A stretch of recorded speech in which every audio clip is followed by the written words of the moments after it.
مجھے ایک بات بتائیں، میں صبح اور شام اللہ کی نافرمانیاں کر رہا ہوں، وہ تو مجھ سے کھانا نہیں روک رہا، وہ تو مجھ سے آکسیجن نہیں روک رہا ہے۔ ہونا کیا چاہیے تھا؟ لاجک کیا کہتی ہے؟ میری آنکھیں حرام دیکھتی، اللہ کی نافرمانی کرتی، میں اندھا کر دیا جاتا، کیونکہ اللہ نے آنکھ دی تھی نا۔ اے میرے بندے، میں نے آنکھ دی اپنی فرما برداری کے لیے، تو ان آنکھوں سے گناہ کر رہا ہے، روشنی ختم نہیں ہوتا۔ حرام سنتا تو بہرا کر دیا جاتا، حرام بولتا تو گونگا کر دیا جاتا، یہ ہاتھ حرام کے لیے اٹھتے تو گر جاتے، یہ پیر حرام کے لیے چلتے تو میں لنگڑا ہو جاتا۔ فرام مائی ڈے ون، میں تو جب سے ہوش سنبھالا کتنی نافرمانیاں کی اللہ کی، وہ اپنی مہربانیاں روک نہیں رہا، اور میں کہتا ہوں میں نے کیا ہے، میں یہاں تک پہنچا ہوں؟ نہیں، سب کچھ میرے رب کا ہے۔ کاش یہ بات سمجھ آ جائے، وہ رب کی قدرت ہے، نعمت دے سبحان اللہ شکر کرنا، ورنہ کہیں یہ نعمت چھین نہ لی جائے، یا اسی نعمت کو ہمارے لیے تکلیف کا باعث نہ بنا دیا جائے۔ تو اے میرے پیارے اسلامی بھائی، ہمیں زندگی اب گزارنی ہے، جتنی رہ گئی ہے شکر میں گزارنی ہے، ہاں اللہ کی فرما برداری میں گزارنی ہے۔ اب آتے ہیں شکر ہے کیا؟ اب یہ تو شاید انڈرسٹینڈ کر لیا ہوگا سب نے کہ ہاں یار شکر گزار بننا ہے۔ اچھا، اب شکر کی بھی ڈیفینیشن سمجھنی ضروری ہے۔ ہم سمجھتے ہیں کہ جناب تسبیح پکڑی، الحمدللہ الحمدللہ، یا اللہ تیرا شکر، یا اللہ تیرا شکر، یہ شکر ہے۔ یقیناً دس از دا ون وے، ایک طریقہ ضرور ہے کہ زبان سے اللہ تعالیٰ کا شکر ادا کیا جائے، مگر میں آپ کو ایک لاجیکلی بات سمجھانا چاہتا ہوں۔ کسی باپ کا کوئی بیٹا ہو اور وہ کہے کہ جناب مجھے اپنے والد صاحب سے بڑی محبت ہے، والد صاحب کے بیٹا جلدی گھر آ جانا، کہا ابا گھر پہ جلدی نہیں آؤں گا، آپ سے محبت بڑی ہے، بیٹا یہ والا کام کر دو، میں نے کام نہیں کرنا ہے، آپ سے محبت بڑی ہے، بیٹا یہ کب کر دو، یہ کام مت کرنا میں نے یہی کام ہے، مگر آپ سے محبت بڑی ہے۔ آپ کہیں گے یار مذاق ہو رہا ہے، زبان سے کہی جا رہا ہے محبت بڑی ہے، بات ایک نہیں مان رہا، بات سمجھ رہے میری؟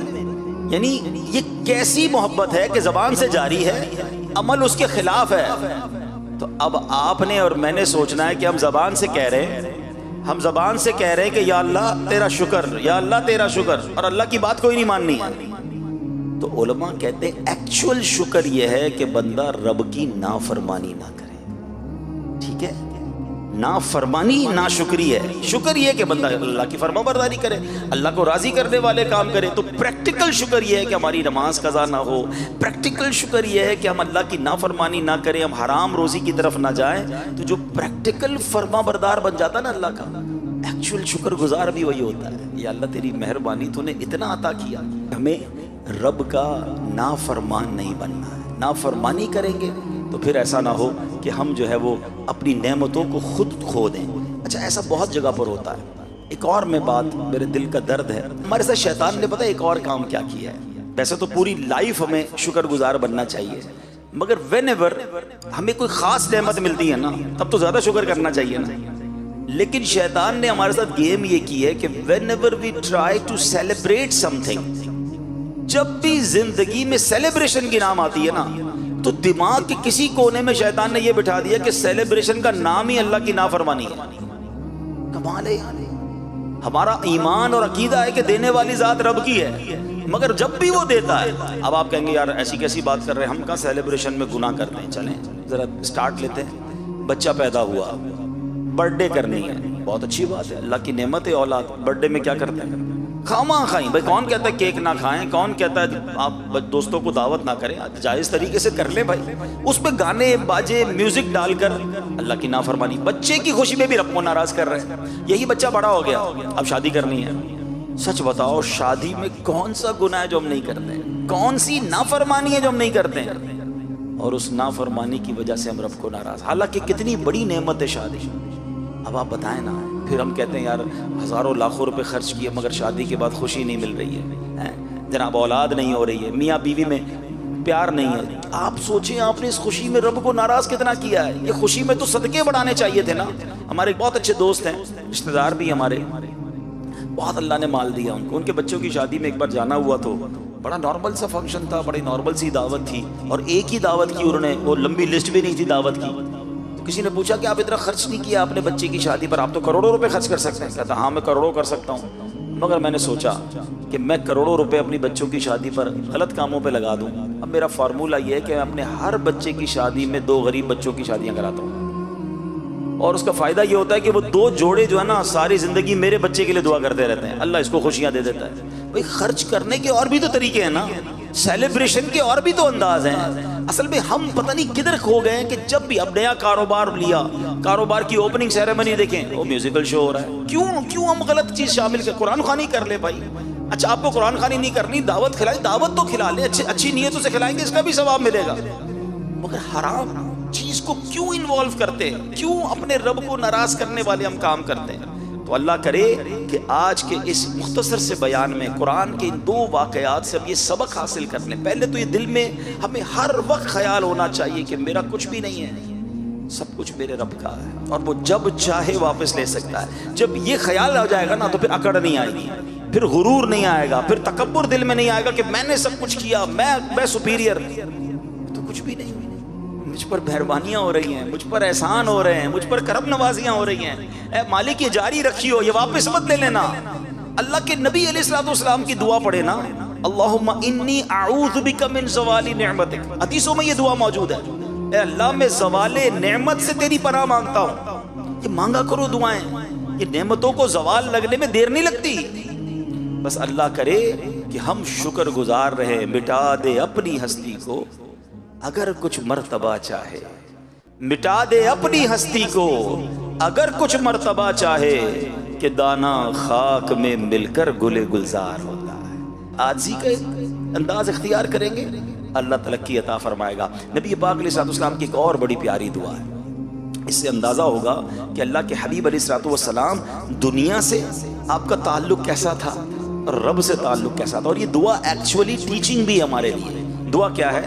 اللہم انی اعوذ بک من دنیا تمنع خیر الآخرہ. اے اللہ پاک میں ایسی دنیا سے تیری پناہ چاہتا ہوں جو آخرت کی بھلائی سے روک دے.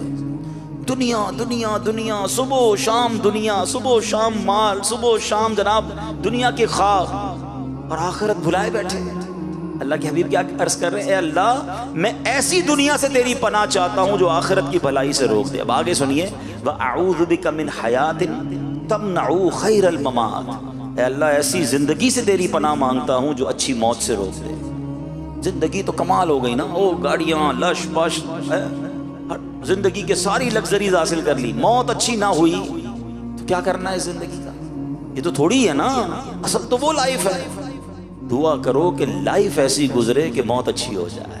ہاں زندگی ایسی گزارو کہ آخرت اچھی ہو جائے. کیا خوبصورت قول ہے ایک بزرگ کا, فرماتے زمین کے اوپر کام اور زمین کے اندر آرام. اللہ زمین کے اوپر ایسا کام کروا لے کہ جب زمین کے اندر جائے نا تو مار نہ پڑے, ادھر آرام کرے. ادھر آرام کرنا ہے, ادھر تھوڑی آرام کرنا ہے.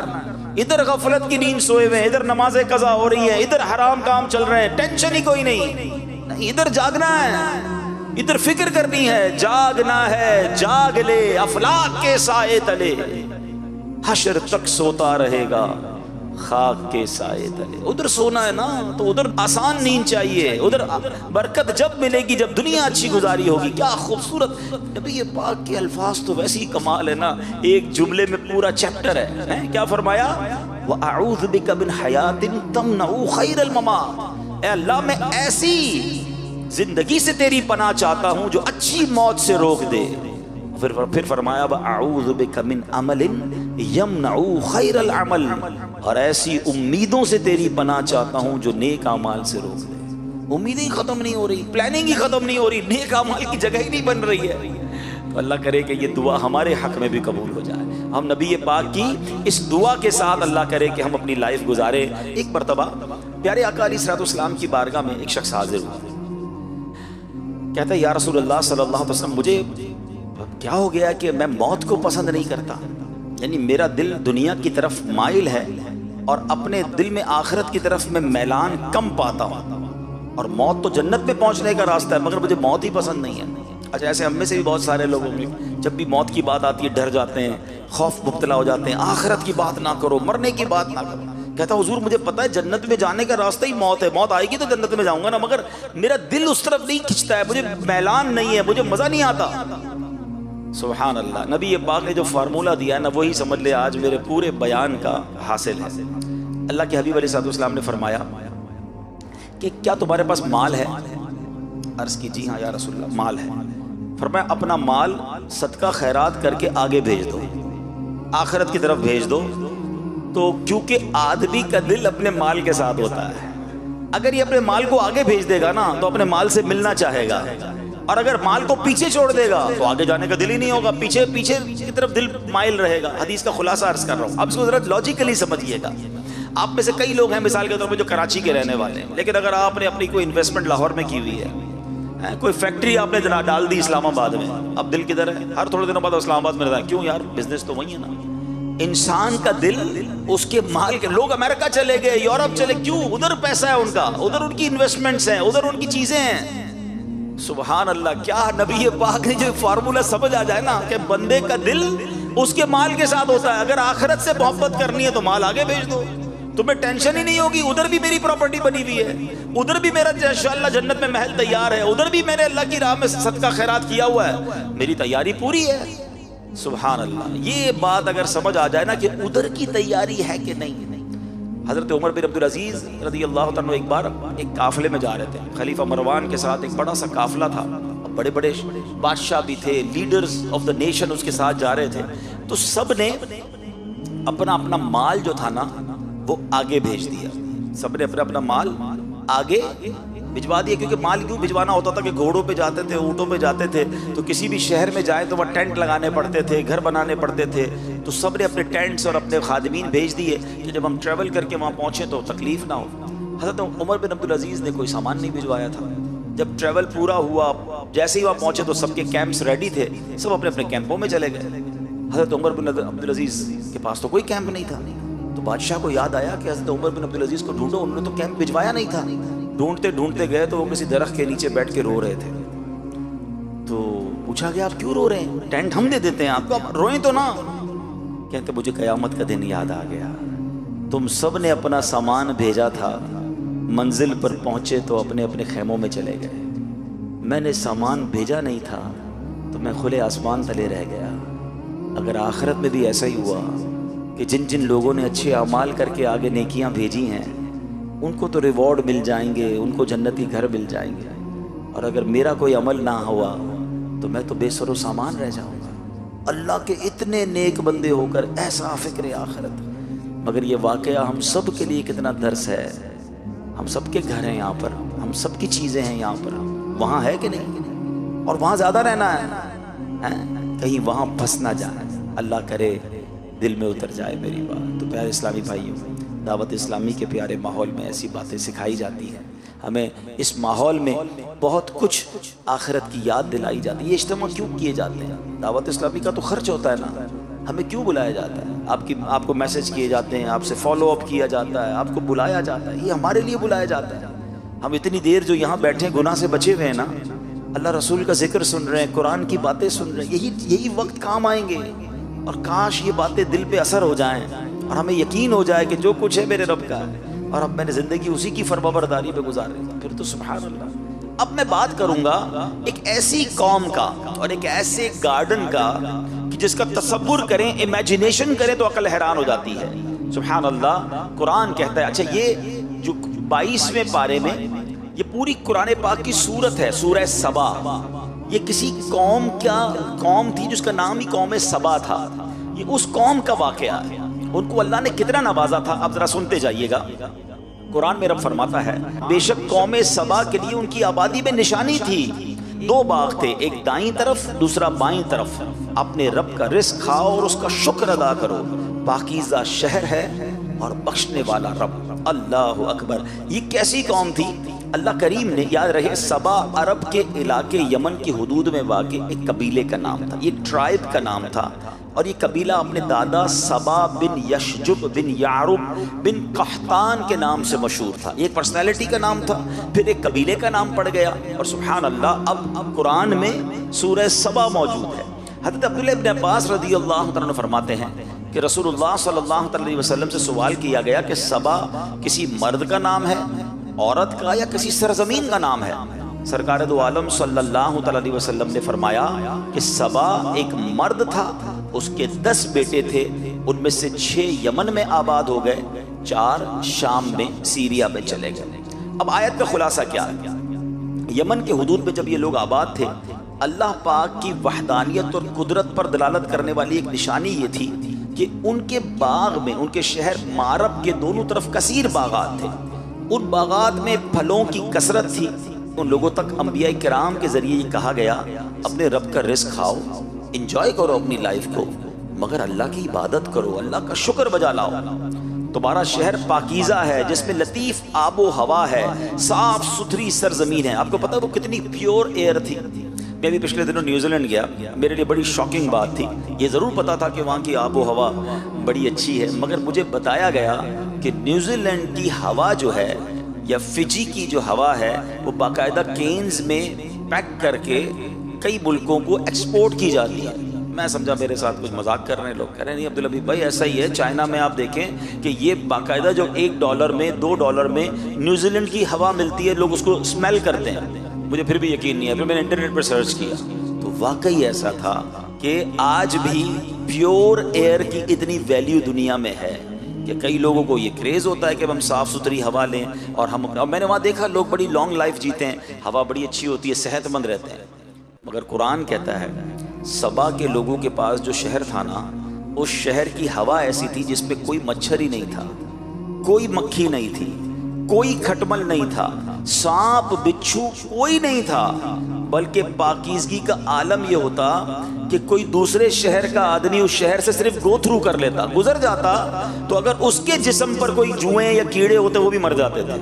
اتنی پیور ایئر اللہ نے دی۔ اللہ اکبر فرمایا اب اس نعمت پر اللہ نے ایسی آب و ہوا، اتنے زبردست باغات کا عالم یہ تھا، کوئی شخص اپنے سر پہ ٹوکرا اٹھا کر ان باغ سے گزرتا تھا تو خود ہی باغ سے پھل گر کر اس کے ٹوکرے میں بھر جاتے تھے۔ اتنے شاندار پھل، ایسی آب و ہوا، انہیں بار بار پیغام دیا گیا کہ اب اللہ کا شکر ادا کرو، اللہ کی نعمتیں اتنی شاندار ملی ہیں، عاجزی اختیار کرو، شکر گزار بن جاؤ۔ مگر ان لوگوں نے کیا کیا؟ ان لوگوں نے، قرآن کہتا ہے تو انہوں نے منہ پھیرا تو ہم نے ان پر زور کا سیلاب بھیجا۔ ان کے باغوں کے عوض 2 باغ انہیں بدل دیے، جو کڑوے پھل والے اور جھاؤ والے اور کچھ تھوڑی سی بیریوں والے تھے۔ اب ہوا کیا ذرا تفصیل سے سنیے گا کہ اللہ پاک نے ان کے پاس انبیاء بھیجے، ہر نبی کا انکار کرتے رہے، ہر نبی کو اوائڈ کرتے رہے اور اس کے معاذ اللہ بات کو ٹھکراتے رہے۔ یکے بعد دیگرے 13 نبی بھیجے گئے قوم سبا کو سدھارنے کے لیے، اللہ کی طرف بلانے کے لیے، انہیں الارم کرنے کے لیے 13 انبیاء گئے، ان کو حق کی دعوتیں دیں، نعمتوں کی قدر یاد دلائی۔ وہ ایمان نہیں لائے، بلکہ انبیاء کرام کو کیا کہتے تھے پتہ ہے؟ جھٹلا کر کہ ہم نہیں جانتے کہ ہم پر کوئی خدا کی نعمت ہے، اپنے رب سے کہو اگر یہ نعمتیں اس کی ہیں تو روک کے دکھا دے۔ معاذ اللہ وہ یہ سمجھنے لگے کہ یہ تو ہمارا حق ہے، یہ ہمارا ملک ہے، ہماری سٹی ہے، یہ ڈیولپمنٹ ہم نے کی ہے، اگر اللہ کا ہے تو اللہ سے کہو، روک کے بتا دے۔ وہ انکار کرتے تھے، وہ غرور کرتے تھے، وہ تکبر کرتے تھے۔ اللہ اکبر۔ اب کیا ہوا میرے پیارے اسلامی بھائیوں؟ اب اللہ پاک نے ان کے اس انکار کا، ان کے غرور کا، اس گھمنڈ کا کیا ان پر عذاب آیا؟ اب ذرا غور سے سنیے گا۔ جب ان لوگوں نے بہت زیادہ انکار کیا نا، تو اللہ کریم نے ان کے پاس حماد، اور ان کی قوم یہ حماد قوم کہلاتی تھی، ان کا طغیان بڑھ گیا، عصیان بڑھ گیا، تو اللہ پاک نے سیلاب بھیجا۔ ایسا سیلاب آیا کہ ان کے باغ، ان کے اموال، ان کے باغات سب کچھ اس میں غرق ہو گئے، پوری بستی ریت کے تودوں میں دفن ہو گئی۔ اس طرح یہ قوم تباہ و برباد ہو گئی، اور ان کے باغ پوری دنیا میں اگزامپل تھے، لوگ اس کی سیر کرنے آتے تھے۔ اس سیلاب کے بعد وہ ضرب المثل اگزامپل بن گئے، یعنی ان کے باغ کی جگہ جنگلی بیریاں اگائیں، جھاؤ اگائے، خوفناک جنگل اگ گئے، یہ قوم لذیذ پھلوں کو ترس گئی۔ اللہ اکبر۔ اے میرے پیارے اسلامی بھائیوں، اس واقعے میں ہم سب کے لیے بہت کچھ درس عبرت ہے کہ جب رب ناراض ہوتا ہے، رب کی نعمتوں کی قدر نہیں کی جاتی تو پھر کیا ہوتا ہے۔ اچھا اب اس قوم پر سیلاب کیسے آیا، یہ بھی اللہ کی قدرت کا نظارہ دیکھیے گا۔ قوم سبا کے بستی کے کنارے کے پہاڑوں کے دامن میں بند باندھ کر ملکہ بلقیس نے 3 بڑے بڑے تالاب اوپر نیچے بنا دیے تھے۔ 3 تالاب تھے مگر 3 سٹوری بڑے بڑے تالاب تھے۔ اب ایک چوہے نے، اللہ کی طرف سے جب عذاب آتا ہے نا تو اپنی قدرت کا نظارہ بھی ایسے ہی دکھاتا ہے۔ اتنی بڑی قوم، اتنا کر و فر، ایک چوہا اس نے اللہ کے حکم سے بند کی دیوار میں سوراخ کر دیا۔ اب پانی نکلنا شروع ہوا، اب پانی کا پریشر آیا تو وہ شگاف بڑا ہوتا چلا گیا، وہ سوراخ بڑا ہوتا چلا گیا، یہاں تک کہ بند کی دیوار ٹوٹی۔ اب وہ پورا پانی سیلاب کی صورت میں ان کی قوم پر آیا۔ یہ اپنے گھروں میں غافل تھے، چین کی بانسری بجا رہے تھے، غرور اور تکبر اور گھمنڈ میں جی رہے تھے۔ ایسا سیلاب آیا کہ ان کا تمام مال و اسباب جو ہے وہ برباد ہو گیا۔ یہ ایک قرآنی واقعہ جو سورہ سبا، جس وجہ سے سورہ سبا اسے کہا جاتا ہے، یہ قوم سبا کا ایک واقعہ ہے۔ ایک اور واقعہ قرآن مجید، ایکچولی میں نے جیسے شروع میں کہا، اتنی زبردست گائیڈ لائن ہے ہمارے لیے، ہم پڑھیں نا تو اتنا کچھ سیکھنے کو ملتا ہے۔ اچھا یہ بھی باغ والوں کا ہی واقعہ ہے، اب ذرا سنیے گا۔ پہلے قرآن پاک کی ایک آیت پڑھ دیتا ہوں، اور یہ آیت ہے 29ویں پارے کی سورہ قلم کے اندر، ٹھیک ہے۔ اللہ قرآن میں فرماتا ہے، ترجمہ، بے شک ہم نے انہیں جانچا جیسا باغ والوں کو جانچا تھا، جب انہوں نے قسم کھائی کہ ضرور صبح ہوتے ہی اس باغ کو کاٹ لیں گے۔ اب یہ بڑا امیزنگ واقعہ ہے کہ یہ باغ یمن کے شہر صنعاء سے 2 فرسنگ یعنی 6 میل کے فاصلے پر تھا۔ اس باغ کا مالک ایک بڑا نیک مرد تھا، وہ باغ کے پھل کثرت سے فقراء کو دیتا تھا، بڑی چیریٹی کرتا تھا۔ اس کی عادت یہ تھی کہ جب باغ میں جاتا تو فقیروں کو بلا لیتا، غریبوں کو بلا لیتا، تمام گرے پڑے پھل جو ہے فقیر لے لیتے، پھر باغ میں بستر بچھا دیے جاتے، پھل توڑے جاتے، جتنے پھل بستروں پر گرتے وہ بھی فقراء کو دے دیے جاتے، جو خالص اپنا حصہ ہوتا اس سے بھی وہ 10واں حصہ فقیروں کو دے دیتا تھا۔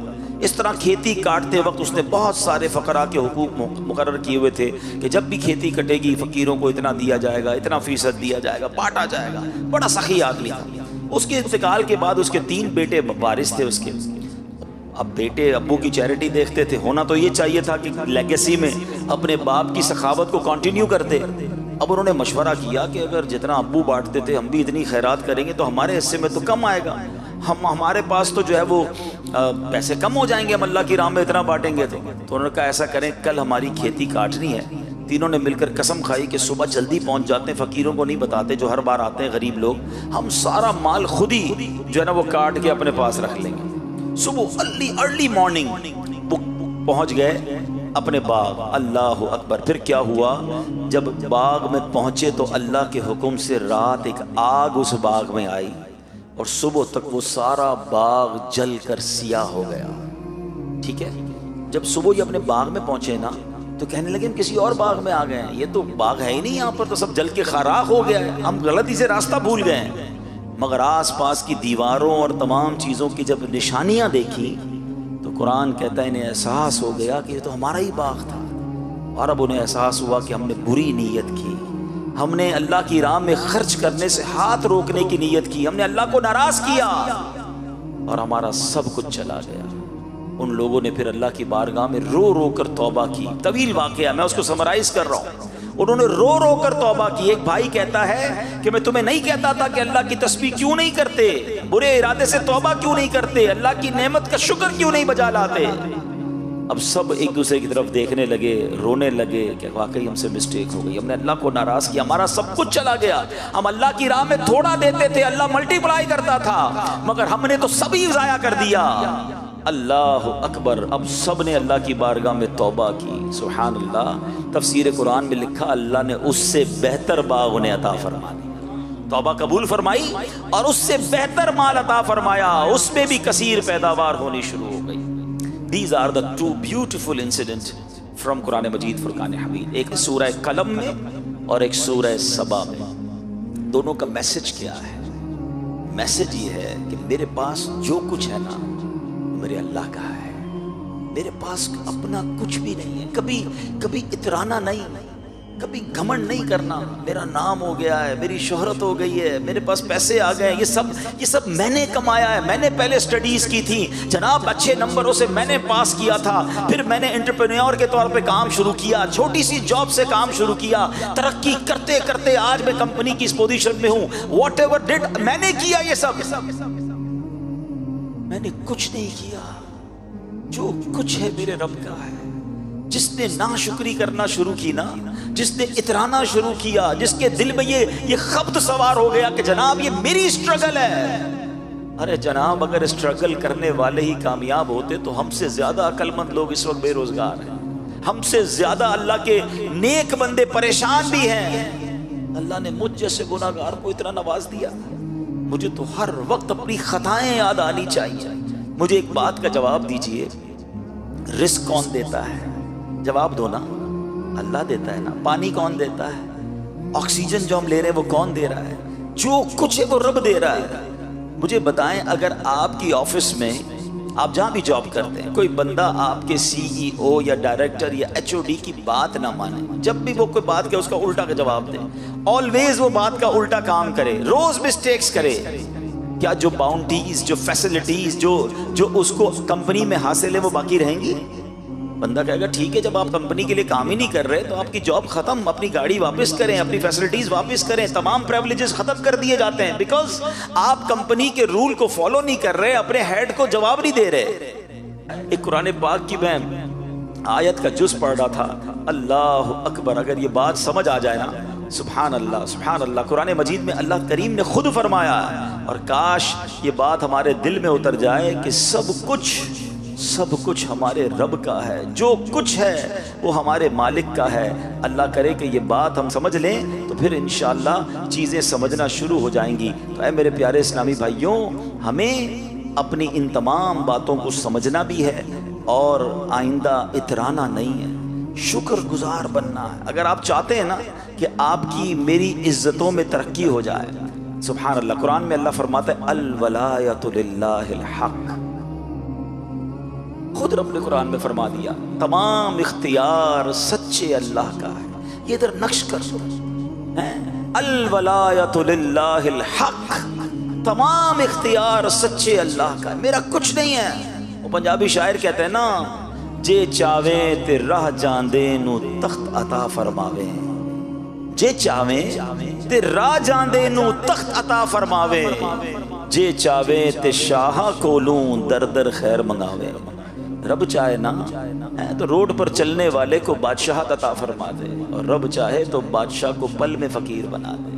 ہماری کوئی اوقات نہیں ہے۔ اچھا، پھر بعض اوقات بندہ کو جب بن جاتا ہے نا تو پھر کیلکولیٹر سے زندگی گزارتا ہے، یار اتنے پیسے تو ہو گئے کہ 10 سال تو کچھ نہیں ہونا، اب اتنے کرنے کہ 100 سال تک کچھ نہ ہو، پیسے اتنے ہو جائیں کہ بچے بھی سکھ سے کھائیں، اب جناب میرے پاس اتنا ہے کہ میری نسلیں کھائیں تو ختم نہیں ہوں گی۔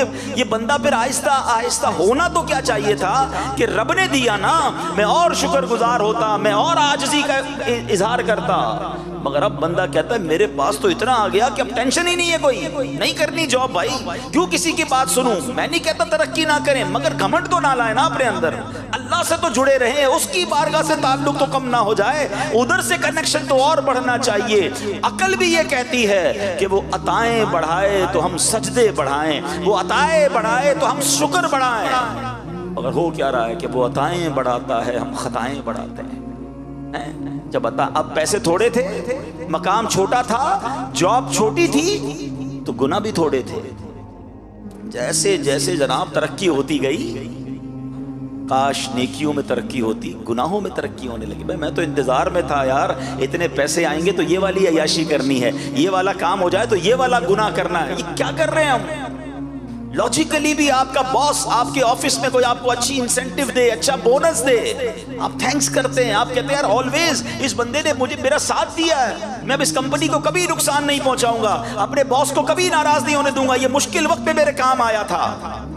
بالکل ٹھیک ہے، دنیا میں جو اچھا کرے اس کے ساتھ اچھا ہی برتاؤ کرنا چاہیے، مگر صرف دنیا میں۔ جس رب نے بچپن سے لے کر آج تک مجھے عطائیں فرمائی، پیدا ہونے سے لے کر اب تک میں اس کی نعمتوں کے بوجھ تلے دبتا جا رہا ہوں، وہ ناراض ہو جائے اس کی کوئی فکر نہیں۔ اور یہ کبھی خبت سوار نہ کرنا کہ میرا بہت کچھ ہے اور میں جناب اب مجھے کچھ نہیں ہو سکتا. قوم سبا کا واقعہ بتا رہا ہے, یہ باغ والوں کا واقعہ بتا رہا ہے. چلے آپ کہیں گے عبدالحبیب بھائی یہ تو ہزاروں سال پرانے واقعات سنا رہے ہو, 2022 کی بات ہے نا, ترکیہ میں زلزلہ آیا, میں خود وٹنس ہوں اس ارتھ کویک کا. 40 سیکنڈ 40 سیکنڈ کے اندر کیا ہوا, ارب پتی لوگ روڈ پہ آ گئے, فیکٹریاں تباہ ہو گئی ودن 40 سیکنڈ, بلڈنگیں گر گئیں. میں نے ایک رات گزاری ہے, میں نے زندگی میں بہت ٹریول کیا ہے, یہ وقت نہیں ہے اس پر بات کرنے کا, مگر میں اس رات کو نہیں بھولتا ہوں. وہ رات میں نے ہتائی سٹی ہے ترکیہ کی, میں نے وہ رات وہاں گزاری. دیٹ واز میری زندگی کی مشکل ترین رات تھی.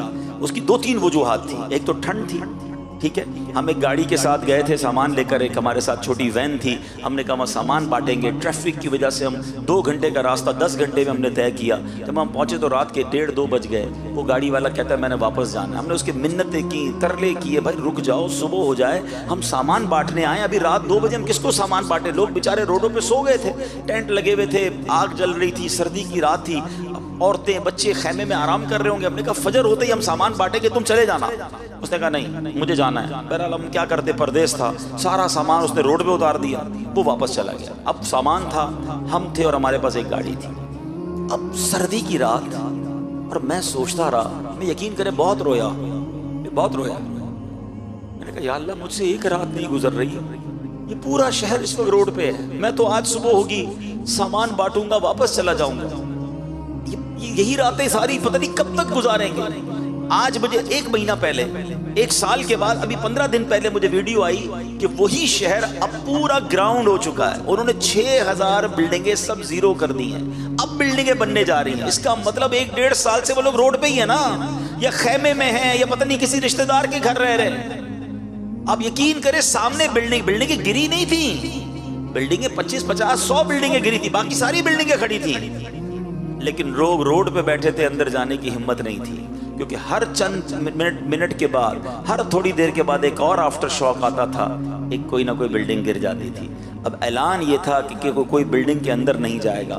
گرم کپڑے موجود تھے, کھانے کا سامان موجود تھا, بچوں کا دودھ موجود تھا, بٹ nobody have courage ہی نہیں تھی کہ بلڈنگ میں جائیں اور اپنا سامان لے کر آئیں. نیچے روڈ پہ سب لوگ بیٹھے تھے, بچے بیٹھے تھے, عورتیں بیٹھی تھی. میں سوچنے لگا یا اللہ تھوڑی دیر پہلے یہ سب گھر والے تھے, تھوڑی دیر بعد یہ سب روڈ پر آ گئے. سمجھو اس بات کو, منٹ نہیں لگے گا, رب چاہے نا سب واپس جا سکتا ہے. تو پھر کس بات کا اترانا ہے, پھر کس بات کا گھمنڈ ہے, یہ میں نے کیا ہے, یہ میں نے کیا. میں نے کچھ نہیں کیا ہے, میں نے کچھ نہیں کیا ہے. جو دیا ہے میرے رب نے دیا, اور یہ اس کا احسان ہے. میں قابل بھی نہیں ہوں. یقین جانے ہمارے گناہ اتنے ہیں کہ ہمیں تو کھانا بھی نہ ملے, پانی بھی نہ ملے, آکسیجن بھی نہ ملے. اتنے بڑے نافرمان کو کوئی عزت دیتا ہے, اتنے بڑے نافرمان کو کوئی رزق دیتا ہے, سب اس کی مہربانی ہے. اور سبحان اللہ, جو اس کو مان لیتا ہے نا, جو اس کو ایکسپٹ کر لیتا ہے, سبحان اللہ. سچ بتاؤ, ہمیں کوئی نعمت دے, کوئی تحفہ دے, ہم اس کا شکریہ ادا کریں. ہم نے کوئی کمال نہیں کیا, ارے اس کی مہربانی تھی. مگر اس رب کی شان دیکھو کہ اگر کوئی مان لینا کہ مولا تیری مہربانی ہے, تیرا شکر ہے, پھر وہ قرآن میں ایک اور انعام کا اعلان فرماتا ہے, لَإِن شَكَرْتُمْ لَأَزِيدَنَّكُمْ. میرا شکر ادا کرو میں تمہیں اور عطا کروں گا, میرا شکر ادا کرو میں تمہیں اور عطا کروں گا. اٹ مینز اگر ہم اس پہ ملٹیپلیکیشن چاہتے ہیں کہ میری عزت بڑھتی رہے, میری شہرت بڑھتی رہے, میری دولت بڑھتی رہے, میری نعمتیں بڑھتی رہیں, فارمولہ ایک ہی ہے, دوستی کر لو اللہ سے, احسان مانو اس کا, شکر ادا کرنا شروع کر دے. ہاں, اور جو شکر نہیں کرتے نا, حضرت حسن بصری رحمت اللہ تعالی علیہ فرماتے ہیں کہ جو بندہ اللہ کی نعمت کا شکر ادا نہیں کرتا نا, تو اللہ کریم اسی نعمت کو عذاب بنا دیتا ہے. اب یہ بڑی عجیب بات ہے کہ نعمت عذاب کیسے بن سکتی ہے. میں نے جب یہ روایت پڑھی تو میں سوچنے لگا کہ نعمت عذاب کیسے بن سکتی ہے. ہاں, نعمت عذاب بنتی ہے. پیسہ نعمت ہے نا, ہر بندہ دعا کرتا ہے اللہ مال میں برکت دے. مگر ہم نے دیکھا کہ کچھ لوگوں کے پاس مال نہیں تھا, ویری ایزی لائف گزار رہے تھے, مزے میں تھے. تھوڑی بہت ڈیفیکلٹی تھی پیسہ نہ ہونے کی وجہ سے, مگر جب مال آیا نا ان کی لائف ہی بدل گئی. ٹینشنیں ہی بڑھ گئی ہیں. پیسے والے تو ہو گئے, سکون چلا گیا, کوئی مال چھین کے چلا گیا, کوئی قبضہ کر لیا مال نے, کڈنیپ کر لیا گیا. ارے مال آیا تو پریشان ہو گیا. کہیں ایسا تو نہیں کہ مال ملا تو ناشکری کرنا شروع کر دی. مال ہی عذاب بنا دیا گیا. زوجہ وائف بڑی نعمت ہے. کئی لوگ دعا کرتے ہیں, اچھی بات ہے, اچھی بیوی واقعی اللہ کی بہت بڑی نعمت ہے. مگر ہم نے دیکھا کئی لوگوں کی شادی سے پہلے لائف ٹھیک تھی, مگر شادی کے بعد ایسا ہوا کہ پوری زندگی برباد ہو کے رہ گئی. کیا ہوا؟ کہیں ایسا تو نہیں کہ شادی کرتے وقت اللہ کی ناشکری کر لی تھی. یہی بیوی, یہی رشتہ عذاب بنا دیا گیا. اولاد کتنی بڑی نعمت ہے, دعا کرتا ہے بندہ جو بے اولاد ہوتا ہے. مگر ہم نے دیکھا کہ کئی اولاد, بچہ ہوا, بڑا ہوا, باپ کو ہی مار کے گھر سے نکال دیا. ایسا بیٹا ملا کہ باپ کو ہی ذلیل کر کے رکھ دیا. ارے اولاد عذاب بن گئی.